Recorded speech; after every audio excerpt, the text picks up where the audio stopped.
ರಾಜಕೀಯ ದ್ವೇಷಕ್ಕೆ ರೌಡಿ ಭೀಮನಗೌಡ ಹತ್ಯೆ ಆಯ್ತಾ? ಗ್ರಾಮ ಪಂಚಾಯತ್ ಚುನಾವಣೆಯಲ್ಲಿ ಹ್ಯಾಟ್ರಿಕ್ ಗೆಲುವಿನ ಭಯಕ್ಕೆ 2 ಬಾರಿ ಗ್ರಾಮ ಪಂಚಾಯಿತಿ ಅಧ್ಯಕ್ಷನಾದ ಭೀಮನಗೌಡನ ಹತ್ಯೆ ಆಯ್ತಾ? ತನ್ನ ಆಪ್ತನಿಗೆ ಗ್ರಾಮ ಪಂಚಾಯಿತಿ ಅಧ್ಯಕ್ಷ ಸ್ಥಾನವನ್ನ ಬಿಟ್ಟುಕೊಟ್ಟಿದ್ದ ಭೀಮನಗೌಡ ಆಪ್ತನಿಗೆ ಅಧ್ಯಕ್ಷ ಸ್ಥಾನವನ್ನ ಕೊಡಿಸ್ತಾ ಇದ್ದಾನೆ ಅನ್ನೋ ಕಾರಣಕ್ಕಾಗಿ ಭೀಮನಗೌಡ ಅವರ ಹತ್ಯೆ ಮಾಡಲಾಗಿದೆಯಾ? ಗ್ರಾಮ ಪಂಚಾಯಿತಿ ಸದಸ್ಯ ಇಸ್ಮಾಯಿಲ್ನಿಂದ ಈ ಕೃತ್ಯನ ಅಂತದೊಂದು ಆರೋಪ ಕೇಳಿ ಬರ್ತಾ ಇದೆ. ರಾಜಕೀಯ ದ್ವೇಷಕ್ಕೆ ಈ ರೌಡಿ ಶೆಟ್ಟರ್ ಹತ್ಯೆಯಾಯ್ತಾ? ಹಾಗಿದ್ರೆ ಗ್ರಾಮ ಪಂಚಾಯತ್ ಚುನಾವಣೆಯಲ್ಲಿ ಹ್ಯಾಟ್ರಿಕ್ ಗೆಲುವಿನ ಭಯ. 2 ಬಾರಿ ಭೀಮನಗೌಡ ಗ್ರಾಮ ಪಂಚಾಯತ್ ಅಧ್ಯಕ್ಷರಾಗಿದ್ದರು.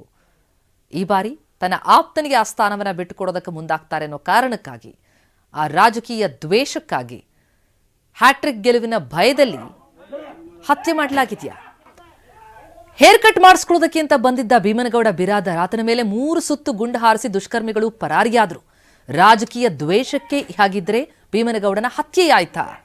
ಗ್ರಾಮ ಪಂಚಾಯತ್ ಚುನಾವಣೆಯಲ್ಲಿ ಹ್ಯಾಟ್ರಿಕ್ ಗೆಲುವಿನ ಭಯದಲ್ಲಿ ಭೀಮನಗೌಡ ಹತ್ಯೆಯಾಗಿದೆ. ಈ ಬಗ್ಗೆ ಡೀಟೇಲ್ಸ್ ಪಡೆಯೋಣ. ನಮ್ಮ ರಿಪೋರ್ಟರ್ ಅಶೋಕ್ ಈಗ ಸಂಪರ್ಕದಲ್ಲಿದ್ದಾರೆ. ಅಶೋಕ್, ಈ ರೀತಿಯಲ್ಲಿ ಹಗಲೇ ಹತ್ಯೆ ಮಾಡ್ತಾರೆ ಅಂತಂದ್ರೆ ಯಾರವರು, ಏನ್ ಕಾರಣ, ಏನ್ ಮಾಹಿತಿ ಲಭ್ಯ ಆಗ್ತಾ ಇದೆ, ಯಾರ ಮೇಲೆ ಈಗ ಅನುಮಾನ? ಪ್ರತಿಮಾ, ಏನು ದೇವರನಿಬರ್ಗಿ ಗ್ರಾಮದ ಗ್ರಾಮ ಪಂಚಾಯತಿ ಅಧ್ಯಕ್ಷ ಸ್ಥಾನದ ವಿಚಾರವೇ ಈ ಪ್ರಮುಖವಾಗಿ ರೌಡಿ ಶೀಟರ್ ಆಗಿರ್ತಕ್ಕಂಥ ಭೀಮನಗೌಡ ಬಿರಾದರ್ ಹತ್ಯೆಗೆ ಪ್ರಮುಖ ಕಾರಣ ಅನ್ಬೋದು. ಯಾಕಂತಂದ್ರೆ ಈಗಾಗಲೇ 1 ಬಾರಿ ತಾಲೂಕು ಪಂಚಾಯತ್ ಸದಸ್ಯ ಮತ್ತು 2 ಬಾರಿ ದೇವರ ನಿಂಬರ್ಗಿ ಗ್ರಾಮದ ಗ್ರಾಮ ಪಂಚಾಯತಿ ಅಧ್ಯಕ್ಷನಿರ್ತಕ್ಕಂಥ ಭೀಮನಗೌಡ ಬಿರಾದರ್ ಈಗ ಮತ್ತೊಮ್ಮೆ ಮುಂದಿನ ಚುನಾವಣೆಗೂ ಸ್ಪರ್ಧೆ ಮಾಡಿ ಮತ್ತೊಮ್ಮೆ ಅಧ್ಯಕ್ಷ ಆಗೋಕೆ ಒಂದು ಪ್ರಯತ್ನವನ್ನು ಮಾಡ್ತಾ ಇದ್ದ. ಈ ಕಾರಣದಿಂದ ಈತನ ಮೇಲೆ ಒಂದು ಎದುರಾಳಿಗಳ ತಂಡ ಒಂದು ಕಣ್ಣನ್ನಿಟ್ಟಿತ್ತು.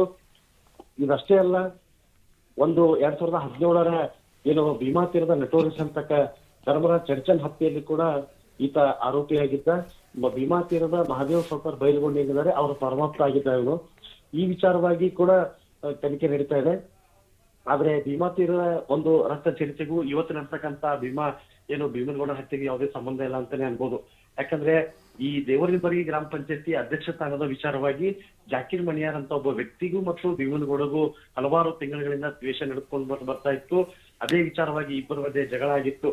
ಈ ನಿಟ್ಟಿನಲ್ಲಿ ಮುಂದಿನ ಬಾರಿ ಏನು ಗ್ರಾಮ ಪಂಚಾಯತಿ ಚುನಾವಣೆ ಬರುತ್ತೆ, ಆ ಚುನಾವಣೆಗೂ ಭೀಮನಗೌಡ ಸ್ಪರ್ಧೆ ಮಾಡಿ ನಾನು ಮತ್ತೊಮ್ಮೆ ಅಧ್ಯಕ್ಷನಾಗ್ತೀನಿ, ಹ್ಯಾಟ್ರಿಕ್ ಅಧ್ಯಕ್ಷ ಆಗ್ತೀನಿ ಅನ್ನೋ ಒಂದು ಮಾತನ್ನ ಹೇಳ್ತಿದ್ದ. ಈ ಕಾರಣದಿಂದ ಆತನ ಜೊತೆ ಓಡಾಡ್ತಿಕ್ಕಂತ ಜಾಕೀರ್ ಮಣಿಯಾರ್ ಹಾಗೂ ಆತನ ತಂಡ ಈತನ ಮೇಲೆ ದ್ವೇಷ ಕಾರಿತ್ತು.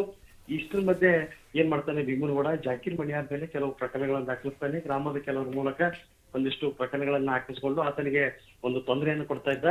ಹೀಗೆ ಬಿಟ್ರೆ ಈತ ನನ್ನ ಗ್ರಾಮ ಪಂಚಾಯತ್ ಅಧ್ಯಕ್ಷ ಮಾಡಲ್ಲ, ಮತ್ತೊಮ್ಮೆ ತಾನೇ ಅಧ್ಯಕ್ಷ ಆಗ್ತಾನೆ ಅನ್ನೋ ಒಂದು ಸಿಟ್ಟು ಜಾಕೀರ್ ಮಣಿಯಾರ್ಗೆ ಇತ್ತು. ಈ ನಿಟ್ಟಿನಲ್ಲಿ ಅವರು ಹಲವಾರು ದಿನಗಳಿಂದ ಆತನ ಭೀಮನಗೌಡನ ಚಲನವಲನಗಳನ್ನ ಅವಲೋಕಿಸ್ತಾ ಇರ್ತಾರೆ. ಇವತ್ತು ಮುಂಜಾನೆ ಆತ ಕಟಿಂಗ್ ಮಾಡ್ಸೋಕೆ ಕಟಿಂಗ್ ಶಾಪ್ಗೆ ಹೋದಾಗ 5 ರಿಂದ 6 ಜನ ಒಂದು ತಂಡ ಆತನ ಮೇಲೆ ನುಗ್ಗತ್ತೆ. ಕಟಿಂಗ್ ಶಾಪ್ ನಲ್ಲಿ ಕಟಿಂಗ್ ಮಾಡ್ತಕ್ಕಂತ ಬಾರ್ಬರ್ಗೆ ಒಂದು ಖಾರದ ಪುಡಿಯನ್ನ ಇರುತ್ತಾರೆ, ಈತನಿಗೂ ಖಾರದ ಪುಡಿ ಇರ್ತಾರೆ. ತಲೆಗೆ ಒಂದು 4 ಗುಂಡುಗಳನ್ನ ಹಾಕ್ತಾರೆ. ಎದೆ ಭಾಗಕ್ಕೆ 1-2 ಗುಂಡುಗಳು ಬಿದ್ದಿವೆ. ಸ್ಥಳದಲ್ಲೇ ಒಂದು ರೀತಿ ಆತ ರಕ್ತದ ಮಡುವಿನಲ್ಲಿ ಬಿದ್ದು ಒದ್ದಾಡ್ತಾನೆ. ಆ ಗುಂಡಿನ ಶಬ್ದ ಕೇಳಿ ಗ್ರಾಮದ ಜನರು ಓಡಿ ಬಂದಾಗ ಏನಿದ್ದ ನೀವು ಪ್ರಮುಖ ಆರೋಪಿ ಜಾಕೀರ್ ಮಣಿಯಾರ್ ಮತ್ತು ಆತನ ತಂಡದವರು ಕೈಯಲ್ಲಿ ಕಂಟ್ರಿ ಪಿಸ್ತಲ್ ಅನ್ನು ಮತ್ತು ಮಾರಕಾಸ್ತ್ರವನ್ನು ಹಿಡ್ಕೊಂಡು ಯಾರು ಹತ್ರ ಬರಬೇಡಿ ಅನ್ನೋ ಒಂದು ಬೆದರಿಕೆಯನ್ನ ಕೂಡ ಹಾಕ್ತಾರೆ. ಆ ಒಂದು ಸಂದರ್ಭದಲ್ಲಿ ಇಡೀ ಗ್ರಾಮದಲ್ಲಿ ಒಂದು ಭಯದ ವಾತಾವರಣ ಉಂಟಾಗತ್ತೆ. ನಮ್ಮ ಊರಿನ ಗೌಡರನ್ನ ಹೊಡೆದರು ಅನ್ನೋ ಒಂದು ಕೂಗನ್ನ ಕೂಡ ಗ್ರಾಮದ ಜನರು ಹಾಕ್ತಾರೆ. ಕೂಡಲೇ ಆತನ ಹೊಡೆದ ತಕ್ಷಣ ಅವರು ಅಲ್ಲಿಂದ ಪರಾರಿಯಾಗಿದ್ರು. ಕೂಡಲೇ ಆತನನ್ನ ಖಾಸಗಿ ಆಸ್ಪತ್ರೆಗೆ ವಿಜಯಪುರಕ್ಕೆ ಕರೆತರಲಾಗಿದೆ. ಮಾರ್ಗ ಮಧ್ಯೆ ಭೀಮನಗೌಡ ಬಿರಾದರ್ ಅಸುನೀಗಿದ್ದಾನೆ ಎಂಬ ವೈದ್ಯರು ಹೇಳಿದ್ದಾರೆ.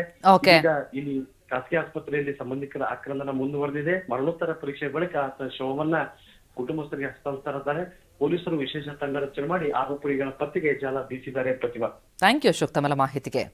ಗ್ರಾಮ ಪಂಚಾಯತ್ ಚುನಾವಣೆಯಲ್ಲಿ ಹ್ಯಾಟ್ರಿಕ್ ಗೆಲುವು ಸಾಧಿಸಿಬಿಡ್ತಾರೆ ಎನ್ನುವಂತಹ ರಾಜಕೀಯ ದ್ವೇಷಕ್ಕಾಗಿ ಈ ಹಿಂದೆ 2 ಬಾರಿ ಗ್ರಾಮ ಪಂಚಾಯತ್ ಅಧ್ಯಕ್ಷರಾಗಿದ್ದ ರೌಡಿ ಶೆಟ್ಟರ್ ಭೀಮನಗೌಡನನ್ನ ಹತ್ಯೆ ಮಾಡಲಾಯ್ತಾ ಅಂತದೊಂದು ಗುಮಾನಿ ಇದೆ. ಈಗ ತಂಡ ರಚನೆಯಾಗಿದೆ, ಆರೋಪಿಗಳ ಪತ್ತೆ ಹಚ್ಚಲಾಗ್ತಾ ಇದೆ.